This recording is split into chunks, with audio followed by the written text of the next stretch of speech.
aku bahas tentang speech delay. Apa sih speech delay itu?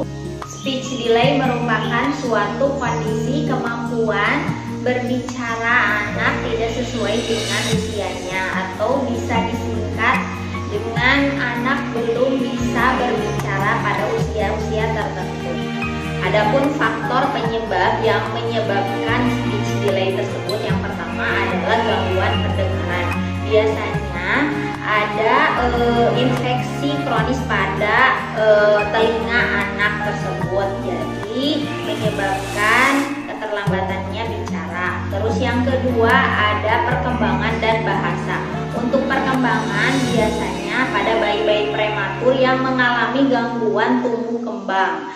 Terus yang selanjutnya ada bahasa. Untuk bahasa biasanya pada anak-anak yang sering diberikan gadget sama orang tuanya, dan biasanya anak kan sukanya nonton YouTube. Biasanya kalau udah nonton YouTube, anak orang tua gak bisa, kadang seperti saya gak bisa buat ngawasin anak itu nyetel YouTube-nya apa sih. Dan biasanya rata-rata anak saya juga nyetelnya pakai bahasa Inggris gitu. Bisa terjadi speech delay karena anak sering mendengar bahasa Inggris itu jadi pusing. Kalau di rumah misalkan kita pakai bahasa Indonesia, sedangkan dia nonton YouTube-nya pakai bahasa Inggris. Untuk yang ketiga, struktur area mulut. Misalkan anaknya lidahnya terlalu pendek, itu juga bisa menyebabkan speech delay. Untuk yang keempat yaitu masalah sistem saraf. Biasanya itu pada bagian-bagian otak ya, kayak misalkan pernah cedera otak, atau si anaknya cerebral palsy atau lumpuh otak. Biasanya seperti itu. Untuk yang kelima biasanya pada anak-anak autis. Anak-anak autis itu bisa menyebabkan speech delay juga. Terus anak-anak yang diacuhkan. Jadi misalkan anak-anak yang kurang terurus ya kalau diacuhkan teh. Jadi kayak jarang banget gitu sosialisasi sama kedua orang tuanya si anak tersebut. Jadi nggak ada pelatihan bicara di keluarga gitu. Yang terakhir yaitu lingkungan bilingual. Lingkungan bilingual itu seperti ibunya WNI, warga negara Indonesia, sedangkan si ayah bayinya WNA, warga negara asing. Jadi di rumah itu mempunyai dua bahasa. Misalkan ibunya pakai bahasa Indonesia, si ayahnya pakai bahasa Inggris, seperti itu. Jadi bisa menyebabkan si anak tersebut susah untuk mencerna bahasa apa yang akan dia pakai, seperti itu. Adapun untuk cara mengatasinya di rumah, yang pertama lakukan diskusi sederhana. Misalkan anaknya lagi main, kita ikutan main di situ, terus diajak berbicara. Kayak misalkan, "Dek, ini apa?" Kalau anaknya masih terus diam atau anaknya ngejawab tapi jawabannya itu masih bahasa goib gitu, boleh kita mengarahkan ini itu mobil misalkan gitu. Kalau misalkan anaknya masih belum bisa ngikutin, kita pelan-pelan diajaknya kayak bicaranya kayak misalkan mobil gitu. Jadi sehingga anak itu tahu mimik muka kita, cara bicara kita. Biasanya anak tersebut mudah untuk mengikuti. Terus yang kedua ada bernyanyi bersama. Biasanya kalau saya pribadi itu dilakukan pada saat anak mau tidur, seperti itu, bernyanyi atau kita berdoa bersama gitu. Setelah berdoa baru kita bernyanyi gitu. Terus yang ketiga, dibacakan buku cerita. Misalkan si anaknya sukanya ceritanya tentang apa misalkan ya, jadi kita bacakan buku cerita secara pelan-pelan. Untuk patokannya atau si anak ini termasuk speech delay atau enggak, yang pertama yaitu pada usia anak 3 bulan biasanya anak bisa bersuara tapi suaranya kosakatanya belum jelas seperti itu. Untuk pada usia yang 6 bulannya dia bersuara tapi udah jelas, kayak misalkan baba, mama seperti itu, atau wawawa. Terus pada usia 9 bulan anak tersebut sudah memahami kata-kata sederhana kayak misalkan kata-kata ya atau kata-kata tidak, misalkan ini boleh ya gitu ya. Jadi anak itu meskipun belum bisa mengikuti bilang ya, tapi setidaknya dia tahu ini teh boleh gitu. Terus yang selanjutnya pada usia 12 bulan anak sudah bisa mengucapkan kata-kata kayak misalkan mama atau papa atau bisa juga mimi gitu pada usia 12 bulan. Pada usia 18 bulan anak sudah bisa mengulangi kata-kata ibunya kayak misalkan mimi gitu. Mimi, dia bisa mengulangi atau mengikuti. Dan pada anak 2 tahun atau 24 bulan anak bisa berbicara dalam 2 kata kayak misalkan minum susu atau nuk susu, biasanya kayak gitu. Itu untuk patokannya. Kalau misalkan kurang dari atau ada yang telat, yang misalkan dalam 2 tahun si anak tersebut masih belum bisa bicara 2 suku kata, biasanya itu bisa dianggap speech delay seperti itu. Ya, ada pengalaman anak saya yang pertama termasuk speech delay dan sempat diterapi karena mungkin pola asuh saya yang salah waktu itu.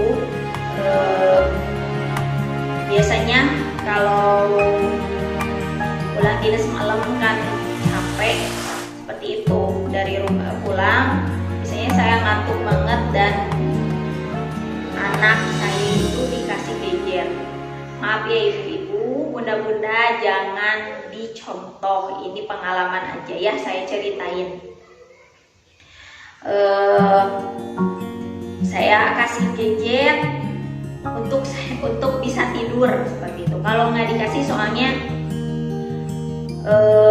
istilahnya tidur saya jadi setengah-setengah gitu, jadi ke kepala juga jadi pusing banget.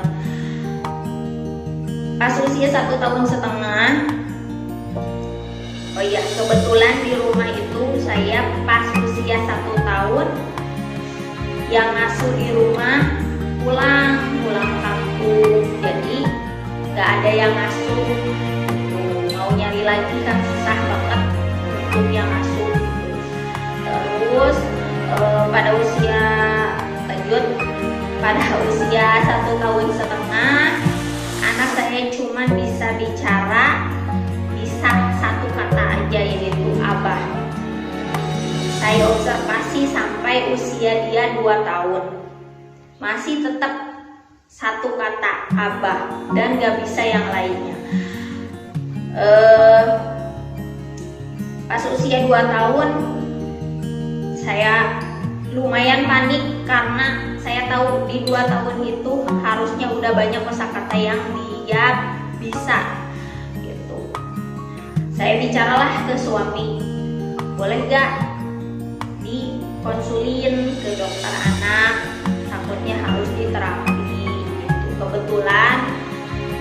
teman saya satu kantor juga ada sebelumnya yang udah diterapi terapi bicara karena sama speech delay juga. Kebetulan waktu pas itu suami saya kurang izinin karena emang katanya masih usianya masih bayi, masih anak bun katanya gitu.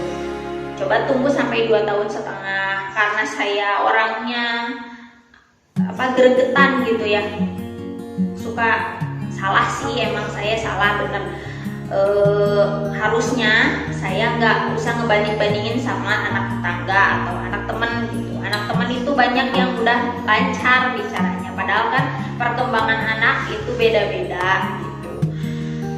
Cuman waktu itu memang saya ketakutan mungkin ya, bisa dibilang. Saya bawalah tanpa izin suami waktu itu. Kebetulan saya tanya ke suami, kalau pakai tunai berapa sekali terapi bicara?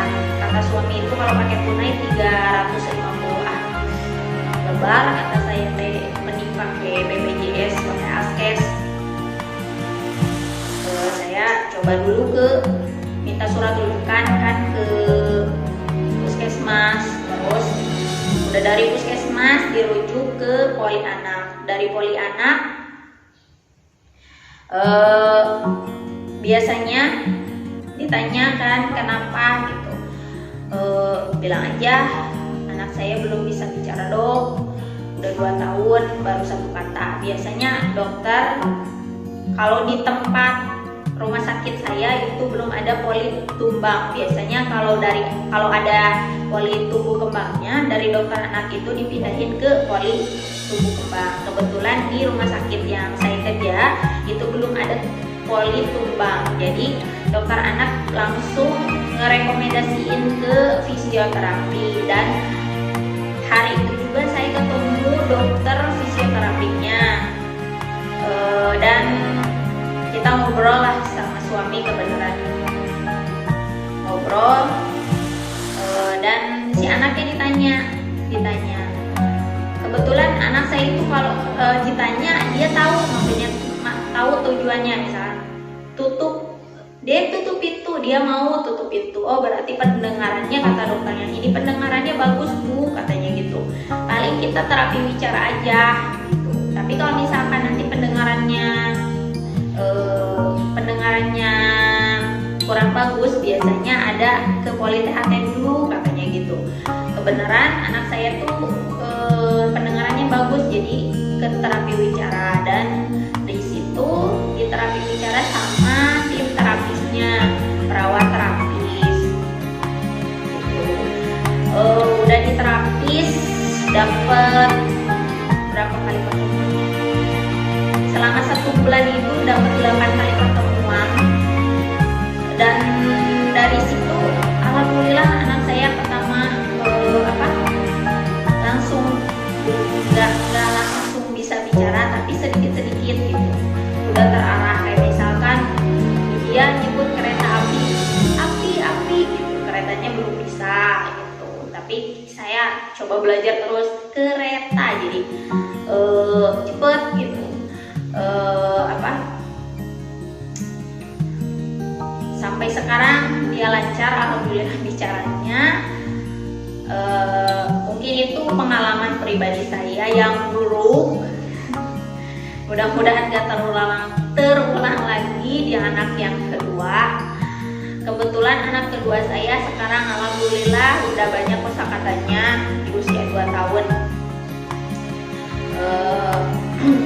dan gak terulang lagi mudah-mudahan di anak ketiga. Mungkin itu pengalaman buruk saya dalam mendidik anak pertama, karena memang meskipun saya bidan, tapi untuk mendidik anak sulit, saya rasakan sulit, apalagi saya jauh dari orang tua. Istilahnya gak ada yang ngarahin kita tuh harus seperti apa gitu. Terus untuk fisioterapinya Kalau ada yang mau, kalau misalkan ada anaknya yang seperti saya, anak pertama saya, boleh nanti dikonsulin ke dokter anak dulu. Nanti dari dokter anak biasanya kalau ada poli tumbuh kembangnya enak, nanti ketahuan dia kurangnya di mana, seperti itu. Bisa aja kan anaknya terlalu hiperaktif, atau anaknya kalau misalkan dipanggil dia tuh cuek aja gitu, nggak langsung ngerespon seperti itu. Biasanya nanti dokter anaknya yang ngarahin harus ke poli apa, seperti itu. Untuk pembahasan speech delay kali ini dicukupkan sekian. Kalau ada kata-kata yang kasar dan kurang berkenan, saya mohon maaf. Kalau ada kata-kata yang menurut bunda-bunda semua bagus atau bermanfaat, alhamdulillah. Mudah-mudahan bisa bermanfaat untuk bunda-bunda semua. Dan kalau misalkan menurut bunda bermanfaat, silahkan share di sosial media yang bunda punya, biar manfaatnya kesebar kemana-mana. Dicukupkan sekian. Wabillahi taufiq wal hidayah. Wassalamualaikum warahmatullahi wabarakatuh.